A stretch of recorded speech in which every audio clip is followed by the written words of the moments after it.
Trading journey চ্যানেলে আপনাদের স্বাগত। তো নিফটির মধ্যে আজকের সিচুয়েশান কি দেখলাম আমরা, যে নিফটি কালকে গ্রুপের মধ্যে আমাদের আলোচনা হয়েছিল গ্যাপ আপ ওপেন হবে মার্কেট, এটা নয়, মার্কেট একটা গ্যাপ আপ ওপেনিং হয়ে মার্কেট সাইডওয়েজ হয়ে যাওয়ার সম্ভাবনা আছে। তো এক্স্যাক্ট আমাদের গ্রুপের মধ্যে যারা কালকে হোয়াটসঅ্যাপ গ্রুপের মধ্যে যারা প্রেডিকশন করে দিয়েছিল এবং প্রেডিকশন করে বলেছিল তাদের কথা অনেকটাই মিলেছে। তার সাথে সাথে নিফটি সাইডওয়েজ হয়ে গেছে। এবার মেনলি দেখে নেওয়া যাক যে নিফটির মধ্যে কি সিচুয়েশান আছে এখন। তো নিফটি ওপেনিংটা যেখানে গ্যাপ আপ ওপেনিং হয়েছে সেখান থেকে নিফটির মধ্যে একটা কারেকশন মানে রিজেকশন ফেজ কিন্তু নিফটি করেছে এবং নিফটি ঠিক এই লেভেল থেকে মানে আপনি যদি দেখুন একটা ডাউনসাইড যদি মার্কেট আসে তাহলে মানে হঠাৎ করে যদি মানে সেলিং আসে না, আগে মার্কেটের মধ্যে কীরকম হতো, একটা ডাউনসাইড যদি সেলিং আসতো তো মানে দুটো তিনটে ক্যান্ডেলের মধ্যে মার্কেটকে 400 পয়েন্ট 500 পয়েন্ট নিচে নামিয়ে দিত। বাট এখন কি হচ্ছে, এখন মার্কেট সেলিং আসতে গেলেও মার্কেটের কাছে মানে হোল্ড করে সেলিং আসছে, মানে এক চান্সে যে সেলিং আসবে সেরকম কোনো ব্যাপার নয়। তো বাজার রীতিমতন এখানে একটা ডাউন মুভমেন্ট করেছে এই লেভেলটার পর্যন্ত, এই জোনটা থেকে সাপোর্ট নিয়েছে, সাপোর্ট নিয়ে আবার বাজার এখানে একটা মুভ করেছে, আপসাইড মুভ করে আবার বাজার এখান থেকে রিটেস্ট করতে এসছে এই লেভেল। তো জোন চেঞ্জ করলো, এই জোনটা পর্যন্ত মার্কেট নিচে এসছিল, সেখান থেকে নিজের জোনটা চেঞ্জ করে কোন জোন করলো, এই জোন চার্টের মধ্যেই মিলে যাবে। দেখুন আপনি কথার সাথে চার্টের সিমিলারিটি থাকাটা খুব জরুরি আছে। তো এই লেভেল অবধি রিটেস্ট করে মার্কেট আবার কি করলো, মার্কেট এরকম ধরনের একটা সিচুয়েশন ক্রিয়েট করলো।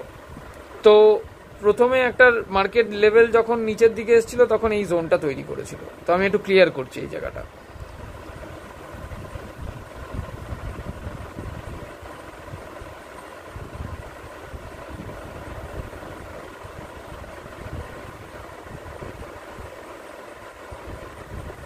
একদম। তো প্রথমে মার্কেট যখন এখান থেকে একটা রিজেকশন ফেস করলো মার্কেট, তো দেখুন মার্কেট এখানে একটা ডাবল টপ করেছিল। এটা যদি আমি এরকমভাবে ধরে নিই তাহলে এখানে একটা ডাবল টপ ফর্মেশন দিল, মার্কেট নিচের দিকে নামলো। তো এখান থেকে আবার মার্কেট আরও নিচের দিকে নামলো, মানে প্রিভিয়াস যেই জায়গাটা ছিল এটাকে একটু শর্ট করলে তবে জিনিসটা বোঝা যাবে ভালো।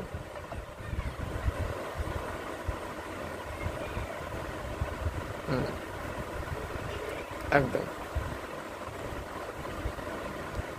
বাজার যখন উঠেছে একটুখানি ভালো করে যদি আপনারা দেখেন, এই যে এই জোনটা যেটা আছে মানে কোন লেভেল, সেটা হচ্ছে এই লেভেলটা 24,522 লেভেল। এই জোনটাকে একটু খেয়াল করবেন। বাজার যখন একে ব্রেকআউট করে ওপরে উঠলো, গ্যাপ আপ হলো, একটা গ্যাপ রেখে মার্কেট গেল, মার্কেট তখন কি করলো, একটা গ্যাপ আপ দিয়ে মার্কেট একটা ডাউনসাইড মুভ দিয়ে প্রপারলি কিন্তু নিজের জোনটাকে রিটেস্ট করতে, সেই 522 লেভেলটাকে রিটেস্ট করতে এলো, যেটা আমি আগের দিনের ভিডিওতেও বলেছিলাম যে আমার লেভেলটা ছিল 400, বাট 522 অবধি রিটেস্ট করতে এসেছে। দেন মার্কেট আবার এখান থেকে একটা নিজের জোনটাকে কিভাবে পরিবর্তন করলো দেখুন। এবারে একটু আমি এই জায়গাটার মধ্যে চলে আসছি। একদম একদম। এখান থেকে তো মার্কেট মানে এই জোনটা যদি আমি দেখি, বাজার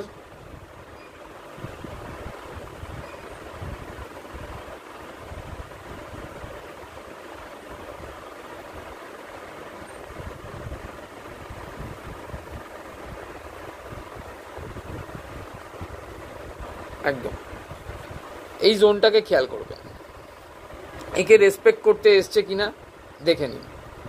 এখান থেকে মার্কেট ওপরে গেল, গ্যাপ আপ ওপেন হলো, এখান থেকে মার্কেটের মধ্যে সুইং লো কে ব্রেক করতে করতে মার্কেট নিচের দিকে এলো, এখানে একটা ডাব্লু ফর্মেশন দিল, ডাব্লু ফর্মেশনও কমপ্লিট করলো কিন্তু দেখুন প্রপারলি। ডাব্লু ফরমেশনও কিন্তু কমপ্লিট করেছে এই জায়গাটার মধ্যে প্রপারলি। ডাব্লু ফরমেশন কমপ্লিট করার পরে মার্কেট আবার নিচে রিটেস্ট করতে এলো, রিটেস্ট করে মার্কেট এখানে আবার একটা ডাবল টপ করলো। মানে এবার এই ডাব্লুটাকে ছেড়ে দিন, এই জায়গাটাকে দেখুন, যদি এখানে একটা ডাবল টপ পেলাম, ডাবল টপ পাওয়ার পরে মার্কেট আবার এখান থেকে একটা রিটেস্টমেন্ট করলো, ডাবল টপের জোনটাকে এবার চেঞ্জ করলো কীরকমভাবে, এই জোনটা আমার মানে সাপোর্ট ছিলাম, তারপরে কি করলো সাপোর্ট জোনটাকে চেঞ্জ করলো, এই জোনটায় চলে এলো মার্কেট। তো মার্কেট যখন এখান থেকে এবার যদি রিটেস্ট করতে আসে তাহলে আমার এই জোনটাকে রিটেস্ট করবে প্রথম, তো এটা আমার প্রথম সাপোর্ট হয়ে যাবে। এবং দ্বিতীয় সাপোর্ট আমার এই জোনটা, যেটা আমি ফেলে রেখে এসেছি, যেটাকে আমি ব্রেকআউট দিয়ে এসেছি। তো দেখুন, এটা যদি একটুখানি বুঝতে না পারেন তাহলে আমাকে অবশ্যই জিজ্ঞেস করবেন, কমেন্টও করতে পারেন। তো বাজার যখন নিজের জোনটাকে চেঞ্জ করলো, ভিডিওটা যদি একবার দুবার একটুখানি দেখেন তাহলে কিন্তু ভালো মতন বুঝতে পারবেন। বাজার কিন্তু নিজের জোনটাকে চেঞ্জ করেছে। আগে আমি ছিলাম কোন জোনেতে? এই জোনেতে ছিলাম, এটা আমার সাপোর্ট জোন ছিল। যখন আমি এখান থেকে ব্রেকআউট করলাম, ব্রেকআউট করে রিটেস্ট করতে, প্রপারলি রিটেস্ট করতে এলাম না এখানে, কিন্তু এখান থেকে একটা গ্যাপ আপ ওপেনিং দিলাম, মার্কেট গ্যাপ আপ ওপেনিং দিয়ে মার্কেট কি করলো, রিটেস্টমেন্ট করতে এলো, আবার এই জোনটাকেই রিটেস্ট করতে এলো। তো বাজার যখনই উঠবে ওপরে তখন প্রপারলি কিন্তু রিটেস্ট করেই উঠবে, রিটেস্ট না করে উঠবে না। ওটাই রিটেস্ট করে ওঠাটা হচ্ছে বাজারের জন্য খুবই ভালো। তো এখান থেকে আবার দেখুন, যখন জোন চেঞ্জ করলাম তখন দেখুন এই জায়গাটা আমরা কিন্তু সাপোর্ট নিলাম। এবারে আমি তো এর ওপরে আছি, এই লেভেলটার ওপরে আছি,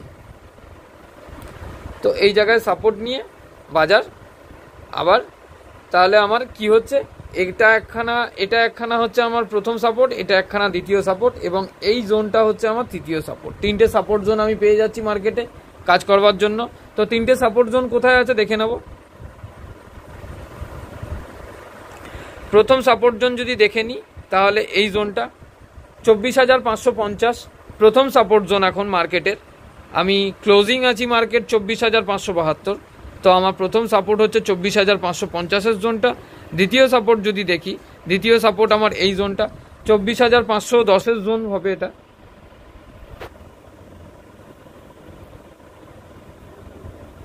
একদম 24,510-15 জোন, কিন্তু এটাকে সেন্টিমেন্টাল নাম্বার হিসেবে 24,500 জোন ধরে রাখতে পারেন।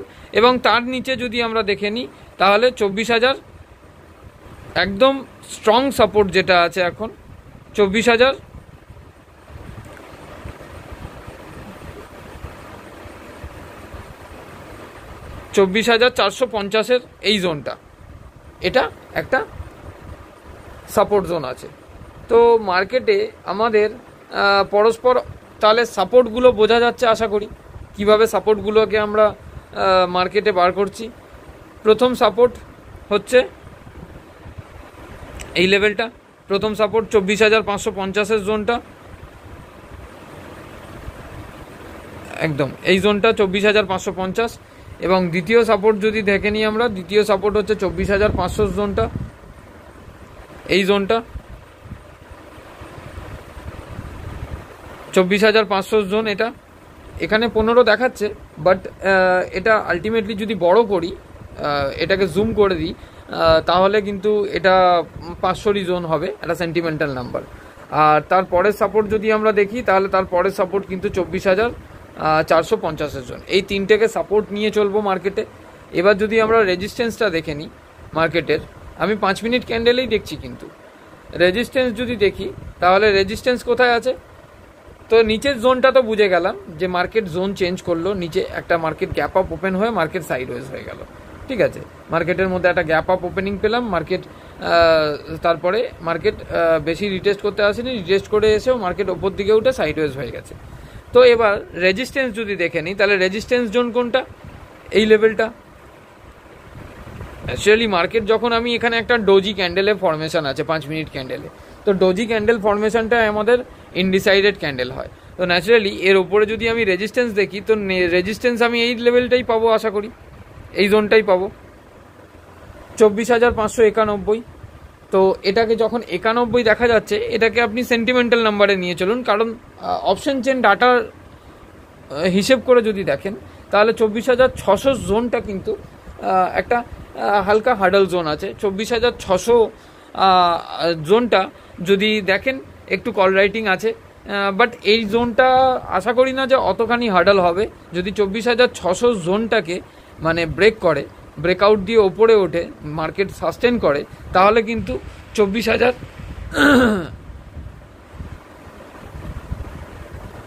তারপরের জোনটা কিন্তু আমরা এইটা পাবো 24,641 জোন। তো এটাও আপনি সেন্টিমেন্টাল নাম্বার 24,650 জোন ধরে রাখতে পারেন। তাহলে প্রথম রেজিস্ট্যান্স 24,600, দ্বিতীয় রেজিস্ট্যান্স 24,650, দেন 24,700 যেই টার্গেট আমরা মার্কেটের কাছে রেখেছিলাম, সেই টার্গেট পর্যন্ত আমরা মার্কেটের নিফটিকে নিয়ে আমরা টার্গেট রাখতে পারি। এবং 700-র ওপরে যদি মার্কেট সাস্টেন করে, তারপরেই কিন্তু মার্কেটকে নিয়ে চিন্তাভাবনা অন্য করব। নাহলে অন মার্কেটে আমাদের হোয়াটসঅ্যাপ গ্রুপের মধ্যে নিফটিকে নিয়ে যেরকম ভিউ দেওয়া হয় সেরকম কিন্তু ভিউ দেওয়া হবে। এবার আসুন দেখে নেবো একটু ব্যাঙ্ক নিফটির বিষয়। ব্যাঙ্ক নিফটি কী কাজ কারবার করেছে আজকে। ব্যাঙ্ক নিফটির মধ্যে যদি সিচুয়েশান দেখেন, তাহলে ব্যাঙ্ক নিফটি দেখুন, ব্যাঙ্ক নিফটিও অ্যাকচুয়ালি নিফটির মতন, নিফটিতে যেরকম একটা স্ট্রেংথ আছে মার্কেট, কিন্তু যদি আমরা ডে ক্যান্ডেলে দেখি, প্রথমে তো ডে ক্যান্ডেল দেখেছিলাম, তো ডে ক্যান্ডেলে যদি দেখি মার্কেট কি করেছে, মার্কেট প্রিভিয়াস ক্লোজিংয়ের ওপরেই কিন্তু ক্লোজ করেছে। বাট ব্যাঙ্ক নিফটির ক্ষেত্রে কিন্তু সেটা নয়। ব্যাঙ্ক নিফটি কিন্তু মানে প্রিভিয়াস ক্লোজিংয়ের নিচে ক্লোজিং দিয়েছে। সেই কারণে ব্যাঙ্ক নিফটি দেখুন, যদি প্রিভিয়াস ক্লোজিংয়ের ওপরে যদি আমরা ক্লোজিং পাই, তাহলে মার্কেটকে নিয়ে একটা পজিটিভ মানে মুভ করবার মতন সিচুয়েশান আছে, এরকম ধরনের একটা অ্যানালাইজ কিন্তু আমরা করতে পারি। বাট যখনই মার্কেট প্রিভিয়াস ক্লোজিংয়ের নিচে ক্লোজ করে, সেইটা কিন্তু একটুখানি কমপ্লিকেটেড ব্যাপার হয়ে যায়। তো ব্যাঙ্ক নিফটির মধ্যে সিচুয়েশান দেখুন, ব্যাঙ্ক নিফটির মধ্যে ডে ক্যান্ডেল যদি আমি দেখি, তো ব্যাঙ্ক নিফটিও কিন্তু এখন একটা এই রেঞ্জের মধ্যেই আছে। এই রেঞ্জ থেকে মানে ধরে নিন এই জোন থেকে যদি ব্যাঙ্ক নিফটির মধ্যে একটা যে কোনো একটা মুভমেন্ট আমরা পাবো, মানে হয় আপসাইড নয় ডাউন সাইড, তো আমাদেরকে দেখে নিতে হবে যে কালকে মার্কেটের মধ্যে আমরা কোন মুভমেন্ট পেতে পারি। তার জন্য চলে যাব 5 মিনিট কি 15 মিনিটের চার্টে। তো অ্যানালাইজ করতে গেলে সবসময় জানবেন যে 15 মিনিটের চার্ট খুব বেটার হয়। আমি যেমন নিফটিকে নিয়ে 5 মিনিটের চার্টে অ্যানালাইজ করলাম, বাট 15 মিনিট চার্টেও অ্যানালাইজ করা যায়। 15 মিনিট চার্টে অ্যানালাইজ করাটা খুব বেটার। তো আমি এটা 15 মিনিট চার্টে অ্যানালাইজ করে দেখাচ্ছি, যাতে আপনাদেরও সুবিধা হয় যে 5 মিনিটে একটা অ্যানালাইজ তো দেখলেন কীরকমভাবে করলাম, আর 15 মিনিটে কীভাবে করছি ব্যাঙ্ক নিফটির মধ্যে, সেটা একটু দেখার বিষয়। তো এইখান থেকে যদি আমরা ব্যাঙ্ক নিফটিকে নিয়ে চলি, তো এখান থেকে মার্কেট একটা ডাউন সাইড মুভ দিয়েছে,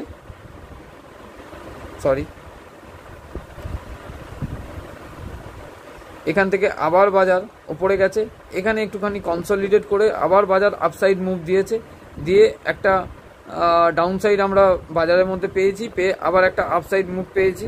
মানে এখানে একটা জিনিস যদি খেয়াল করা যায়, ব্যাঙ্ক নিফটির মধ্যে যদি আমরা এই জায়গাটুকুই একটু কনসিডার করে চলি, তাহলে দেখুন এটা সুইং হাই ব্রেক করলো, তারপর আবার একটা সুইং হাইকে নিজের হাইটাকে ব্রেক করলো, নিজের হাইকে ব্রেক করলো, আবার নিজের হাইকে ব্রেক করলো, দেন মার্কেট রিটেস্ট করলো।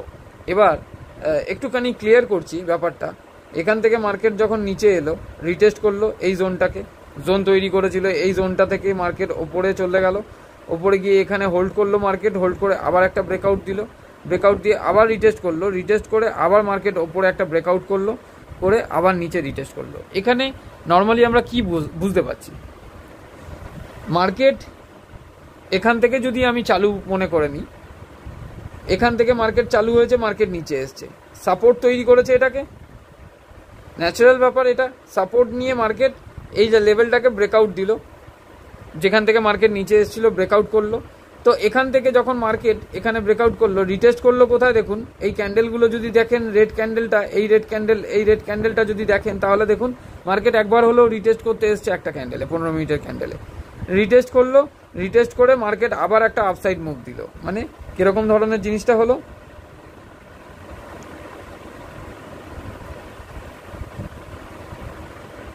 একদম আবার মার্কেট এখান পর্যন্ত রিটেস্ট করলো, রিটেস্ট করে আবার একটা মুভ দিল আপসাইড, আবার মার্কেট রিটেস্ট করতে এলো এত অবধি। তো এবার দেখুন এখানে যখন আমি এই লেভেলটাকে ব্রেকআউট করছি, এই লেভেলটাকে ব্রেকআউট করছি, সোজাসুজি আমি এখান থেকে একটা সোজা লম্বা দাগ টেনে দিচ্ছি। তো এই লেভেলটাকে যখন আমি ব্রেকআউট করছি, এখানে আমার একটা হাইকে ব্রেকআউট করলাম, তারপর আবার এই হাইটাকে প্রিভিয়াস হাইকে ব্রেকআউট করলাম, তারপর আবার একটা প্রিভিয়াস হাইকে ব্রেকআউট করলাম।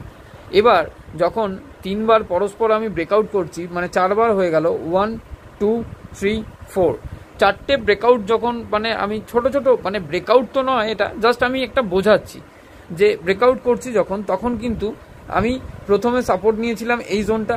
এখানে যখন একে আমি ব্রেকআউট করলাম, তখন কি হলো, এই জোনটা কিন্তু আমার সাপোর্ট হয়ে গেল, এটা আমার রেজিস্ট্যান্স হয়ে গেল।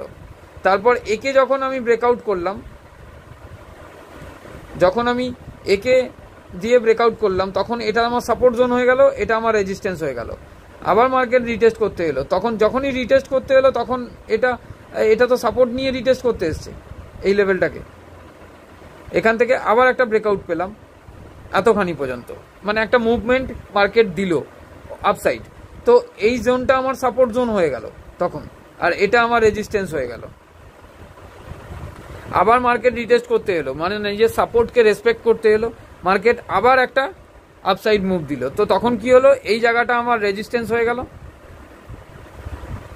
আর এই জায়গাটা যেটা রেজিস্ট্যান্স ছিল সেটা সাপোর্ট হয়ে গেল। এক্স্যাক্ট ব্যাপার হচ্ছে এটা, মার্কেটের মধ্যে যখনই আপনি চার্টের মধ্যে ড্রয়িং করবেন, তখন মার্কেট কি করলো, আবার এখান থেকে এখান পর্যন্ত রিটেস্ট করলো। দেখুন আপনার প্রপারলি এই জোনটা নিল মার্কেট, এই জোনটাকে চেঞ্জ করলো, এই জোনটাকে চেঞ্জ করে দিল মার্কেট, তারপরে এই জোনটা নিল মার্কেট। বাট বিষয়টা হচ্ছে এখানেই বোঝার যে মার্কেট এই জোনটায় সাস্টেন করতে পারলো কি না পারলো। তো সাস্টেন কীরকমভাবে করলো, মানে ইনডিসাইডেড, মানে একটা ব্যাপার মার্কেটের মধ্যে ধরিয়ে রেখে দিল। যদি দেখা যায় ক্লোজিংটা একদম একদম, তো ক্লোজিংটা যদি দেখি আমরা এখানটায়, তো ক্লোজিং কোথায় পেয়েছি, ক্লোজিং পেয়েছি আমরা 50,368 লেভেল, এই লেভেলটায় 50,368 লেভেল। তো 50,368 লেভেলে যদি আমরা ক্লোজিং পাই, তার মানে আমি একটা নর্মাল একটা সাপোর্ট জোনের, মানে যেই জোনটাকে তৈরি করেছে মার্কেট, মানে এই লেভেলটাকে, এই লেভেলটা যখন ব্রেকআউট করে মার্কেট তৈরি করেছিল, তো মার্কেট প্রপারলি এই লেভেলটাকে রেসপেক্ট করতে এসছে। কিন্তু দেখুন একটা জোন, এটা তো আমার সাপোর্ট জোন ছিল, একে যখন আমি ব্রেকআউট করলাম, ব্রেকআউট দিলাম, তখন এটা আমার হয়ে গেল সাপোর্ট জোন, আর ওপরটা আমার হয়ে গেল রেজিস্ট্যান্স জোন। ঠিক আছে, তো এবার মার্কেট যখন এখানে ক্লোজিং আমি পাচ্ছি, এখানে আমি ক্লোজিং পাচ্ছি, তাহলে আমার নেক্সট সাপোর্ট জোন কোথায় হওয়ার কথা আছে, এইটা যেই সাপোর্টটা আমি প্রথমে ফেলে গেছি, যেখান থেকে মার্কেট ব্রেকআউট করেছে, এটা আমার একটা সাপোর্ট জোন। দ্বিতীয় সাপোর্ট জোন কোথায় আছে, এই লেভেলটা, যেটা আজকে ডে লো মার্কেটের। তো এখানে যদি ব্যাংক নিফটির মধ্যে দেখে নিই, তো প্রথম সাপোর্ট পেয়ে যাচ্ছি আমরা মার্কেটের এই লেভেলটা, প্রথম সাপোর্ট আমার ব্যাংক নিফটির, দেখুন এখানে মিলে যাবে